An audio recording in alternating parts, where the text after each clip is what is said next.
Whatever kind of questions may come to you, you will be in a position to answer them. You may even be interviewing an eyewitness, or you may be interviewing the biggest personality in the nation. You really need to know what is the pulse of the audience regarding that particular person.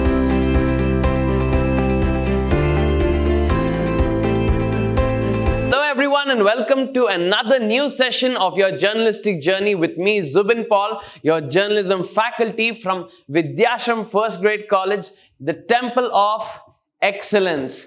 Today's session we are going to be studying about the art of interview, and I'm deliberately splitting this particular topic into three different sessions. So today is going to be the first session of this three-part series, the art of interview. What do you actually mean by an interview? How do you have to conduct an interview? How do we prepare for an interview? We are going to be studying all of this amazing facts in the next three sessions. So I need you to pay full focus, because these interview skills are going to be very important for the rest of your life. Let's go ahead with the session. What is an interview? What do you mean by interview? I have just made it very, very simple for you all.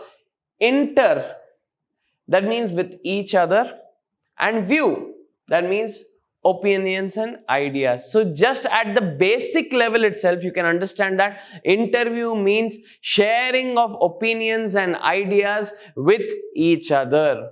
At the very base level, it may also be deemed as being a form of communication, If any two people communicate, of course, in a very, very vague way, they may be interviewing each other. But interviews, at its very crux, are very purposeful. Keep this in mind. Interviews are purposeful. They always have a purpose behind them. That is what makes them very different from any other form of communication. And as we have studied in the previous sessions, interviews are very important as a form of news gathering as well. Now, formally, when you talk about an interview, a journalistic interview takes the form of a conversation between two or more people who are also called as the interviewees. The interviewer or interviewers ask questions to elicit facts or statements from the interviewee. Very, very simple. It is just almost like an interrogation, but in a very friendly manner. Just keep that in mind. The standard part of media and report. It is a standard part of media and reporting. As we have discussed in the previous sessions as well, interviewing is one of the most important and key aspect in order to gather any form of information or news. You may even be interviewing an eyewitness, or you may be interviewing the biggest personality in the nation, but at the crux of it, you are speaking and gathering information directly from them via speech. It may also be via text, because there are email interviews as well nowadays. But this is the whole essence of what an interview is. It is a standard part of media. Standard part in the sense, this is one of the main crucial elements of being a person from the media industry. You need to develop amazing, great interviewing skills if you want to be a part of the media industry. One of the most important methods to collect information, as we have already discussed in numerous times, that it is one of the most important forms of collecting information for your journalistic reports. Now, in this session, we will be dealing majorly about how to prepare for an interview before the interview happens. How do you prepare? Because of course, as good as your preparation is going to be, that good the interview is going to be. Take it from me, your preparation is everything, and your preparation is key. Proper preparation for an interview is the most essential step of conducting a successful interview. It is the first step and the most important step to conduct a successful interview. Why is that? We will see. You as the interviewer, interviewer in the sense the person taking the interview, asking the questions, need to be fully equipped with all the necessary information and skills in order to extract the most out of the interview. This is very simple to understand.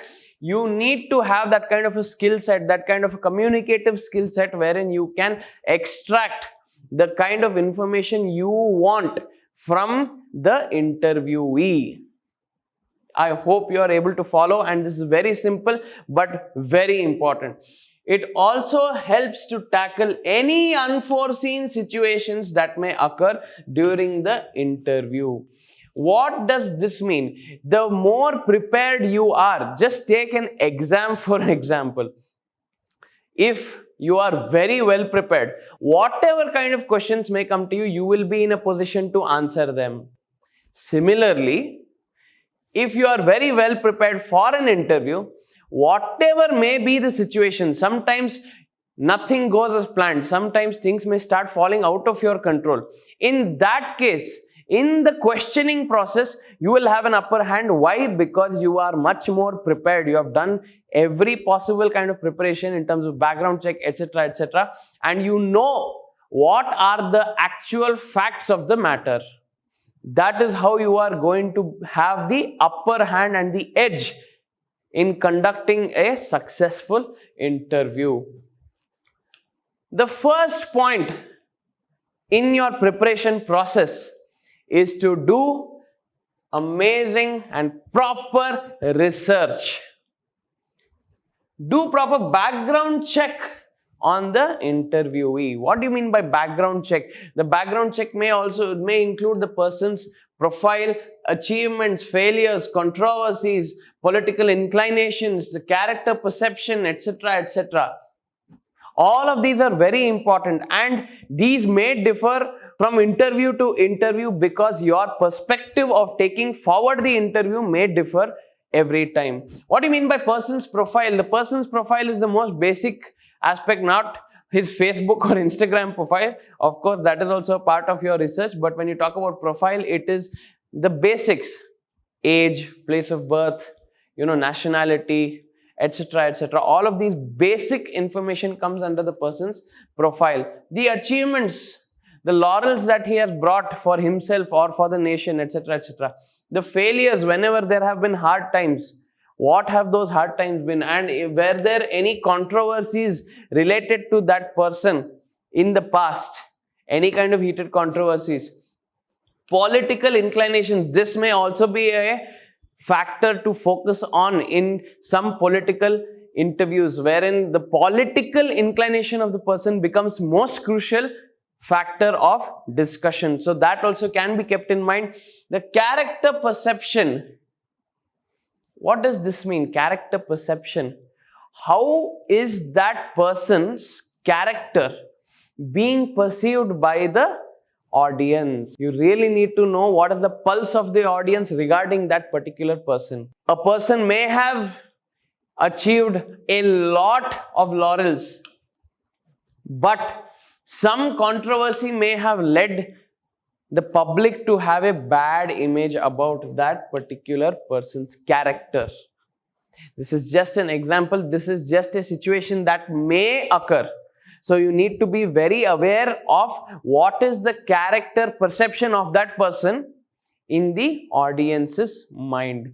These are a few points. You can just keep going through their entire profile and their entire do's, whatever they have done till date, and you will have a proper background research check.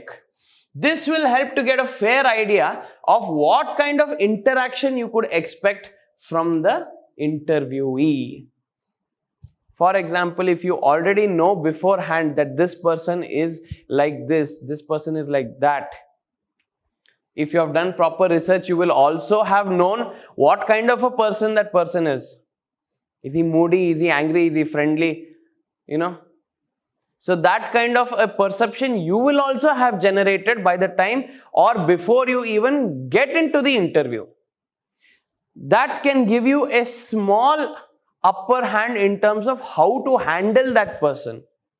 If you know that the person is kind of angry, short-tempered, you can be little careful in terms of formulating your questions. If you know the person is friendly and open-minded, then you can take a slight risk of being a little more open in terms of your questioning. So this again comes down to human psychology. So you have to use your common sense when you are trying to formulate the questions for your interviewee, and proper research definitely helps in this process. It also would give you an idea of what kind of questions to frame. As I have mentioned, it will give you a very firm idea of what kind of questions you can frame in order to get the proper information from the interviewee. The second point is contact the interviewee. You mean do research on a person even before contacting them for the interview? Of course, why not? As a journalist, you will be looking at various amount of people whom are potential for you to be interviewed. Of course, you will have a list of people who you can potentially interview, who can be potentially interesting to the public. That is why you do your research. You shortlist a few people, especially people who are in recent trend or whoever you feel is in sync with the kind of topic that you want to bring out as a journalist, and then shortlist, do proper research on them, and only if you feel this interview is going to be fruitful to the channel, to the newspaper, to the organization, then you can proceed forward with contacting the interviewee. As an interviewee, if someone calls you up for an interview, you must take it for granted that they have done their background research and are interested genuinely in taking your interview. Nobody will contact you first and then do background research. So this is a very important point to keep in mind. So you need to contact the interviewee now. When you are contacting, usually it will be by telephone. Of course, people will not be readily available to meet physically. So what must you do? These points may seem very silly, but these are the basic points that a few of us honestly forget while talking to people as a journalist. First thing is, be polite and introduce yourself. You need to be polite, introduce yourself as so and so. I belong to this news organization. I am a reporter, etc., etc. Whatever your designation is, be very clear with your name, your designation, and your organization. Be formal, as it is the initial approach. Just remember that you are representing your organization when you are contacting the said interviewee or the potential interviewee. That means you need to be formal in your approach so that you can later on form a comfort zone with that person. But initially, always have a formal approach. Enquire about availability for an interview. Of course, you need to enquire. You can't just tell them that I need to interview you, etc., etc. You need to enquire if they are available for an interview. Some people, of course, they may be very, very big names, but they may not be interested in giving an interview at that particular moment of time. So it is your duty as a journalist to enquire about their availability for an interview. In case they agree, yes, I am available for an interview, then set up the location, the time, and miscellaneous details. The location, the time, the miscellaneous details, these all things needs to be set in accordance with their convenience as well. Keep in mind. For instance, the location, if it is in their comfort zone, if you are taking the interview in their comfortable location, that can already put them in a comfortable situation wherein they can open up more freely. They'll be psychologically much more free. And of course, the time has to be in accordance with their availability and their schedule of the day, etc., etc. The date, the time, all of that needs to be fixated in a mutual agreement. And miscellaneous details. What can be the miscellaneous details? Maybe there is some remuneration involved. Maybe there is some other kind of details such as, please actively avoid these topics. there are people who will tell you to avoid these certain topics in the interview, and you have to bear with those conditions if you really want that interview. This will happen in your journalistic journey ahead, but it is all about how you handle all of this miscellaneous details. But yes, those come under miscellaneous details. Also about some of their travel, details about their stay, etc., etc. If they are traveling from another part of the state or another city. So all of these kind of things have to be set up in accordance with their convenience. If not for a physical interview, if they don't agree to meeting you for a physical interview, at least request a phone interview. That is the least someone can do. I will not request you to come and sit in front of me and talk, but if you can at least give me some time on a phone for an interview, that would be great.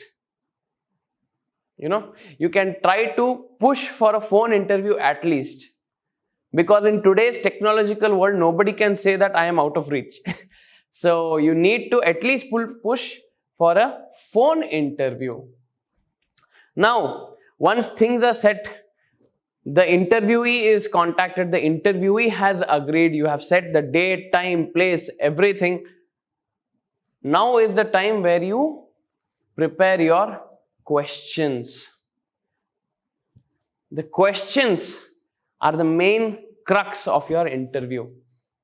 The questions are the anchor to your interview. The kind of questions that you as the interviewer are going to ask will determine the direction in which the interview goes. Keep this in mind always. Now, formulate a set of questions for the interviewee. Very simple, you need to formulate a set of questions for the interviewee to answer. Questions need to be prepared in alignment with what information you are trying to extract from the interviewee. Very important. For example, there will be some cases where you would want to interview politician in regard to some burning issue, maybe, just to get their bite. Now, in this case, what is important? Is the politician important or is the issue important? Definitely the issue is important in this case. So, you need to formulate your questions in such a manner wherein the questions are directed for the politician to answer in regard to the issue. Always keep this in mind. The way you put forward your questions, as I have said, will determine the direction of the interview. That's why read this sentence again. Questions need to be prepared in alignment with what information you are trying to extract from the interviewee. I hope this point is very clear. The approach may be topic specific. It may be topic specific. For example, farming. It may be, lifestyle. It may be entertainment. Maybe topic specific or a generalized approach about the interviewee.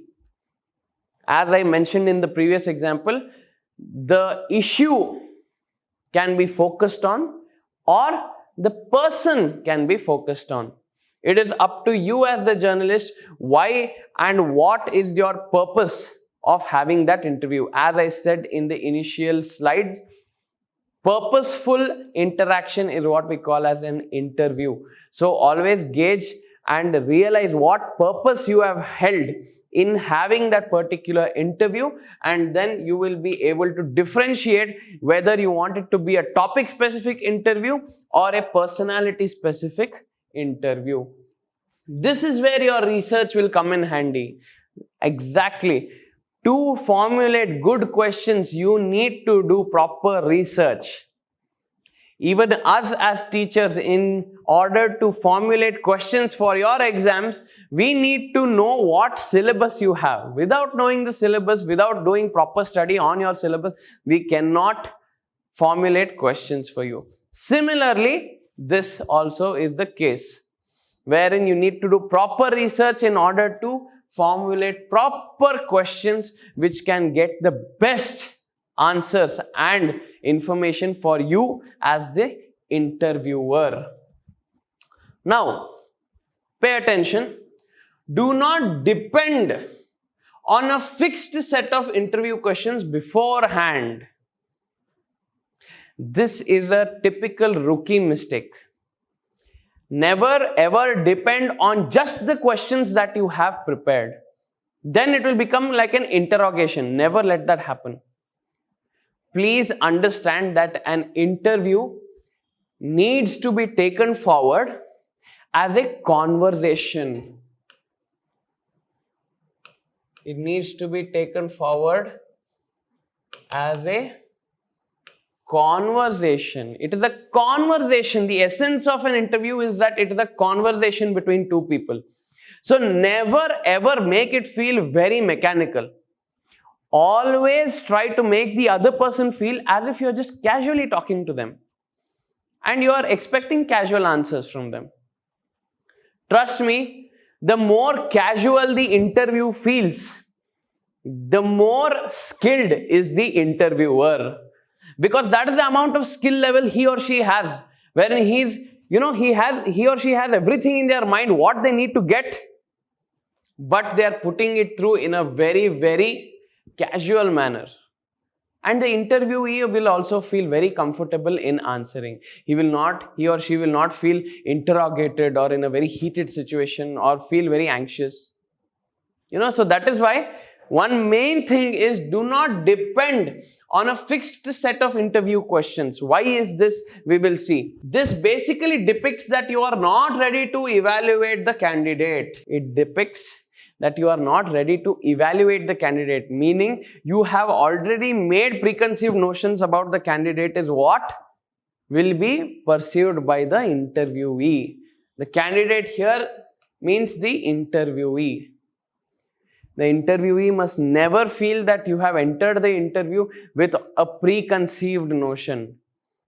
The interviewee must always feel that you have an open mind regarding whatever he or she is giving you in terms of the information. And just taking an exam with certain expected answers from the domain syllabus. It shouldn't be like an exam. An interview shouldn't be like an exam. It should not feel like an exam where you are expected, where the interviewee feels ki no, I'm expected to give this kind of answer. Once that kind of an anxiety kicks in, then you will lose the entire essence of the interview and your hold on the interview will be lost. The interviewee will start detaching himself or herself from the interview, which is the worst thing that can happen during an interview. But it's good to have a few questions known to stress during the interview. Of course, when you do your research, you know that I need these kind of broad answers from the interviewee. So you can focus on those answers. You know that you require some amount of specificity in terms of the answers that you are expecting out of the interviewee. So in that case, you need to just jot down a few questions. At least the most important questions you need to be ready with, so that you can stress on those points as and when required. Be more adaptive during the interview and have an open-ended set of questions. What do you mean by adaptive? For instance, you ask the person a question and he or she starts answering in a very elaborate manner, and in that process, he or she has answered some of your next questions as well, even without you answering. Even without you asking. So then you shouldn't panic. You should be alert. You should adapt to the situation. Skip those questions which you are going to answer. Skip those questions which you are going to ask and move forward. Adapt to what the interviewee is directing the interview to. Try to adapt to what information he or she is giving. Always have an alert and open mind as to how the interview is going, what the interviewee is saying. Focus on the sentences. Is there any thread that I can extract out of that sentence? Is that particular sentence requiring a little more elaboration. Keep an open presence of mind, and trust me, there will be a lot of new unexpected kind of information lying ahead of you from the interviewee's end. And have open-ended questions wherein the interviewee has scope to tell you and explain a bit more about said topic. That will give you an edge in terms of what thoughts the interviewee can have in his mind. And you never know, you absolutely never know what point may pop up at which stage. So that is very essential. You need to anchor the interview in such a way wherein the interviewee feels comfortable and the interviewee will feel open enough to answer all the questions in an explanatory manner. Now, we have spoken about the preparation before the interview. We haven't even stepped into the interview yet. But these points, all of these points regarding the questions have been properly stressed on in this entire session. In the next session, we will deal with the during of an interview. So I hope today's session has been very clear to all of you in terms of the preparedness of an interview. One of the most important topics that you will come across and that you will practically be using and utilizing in your journey ahead as a professional journalist. So that's all for today's session. I am your Zubin sir signing off. Thank you so much for joining me and stay safe. See you in the next session.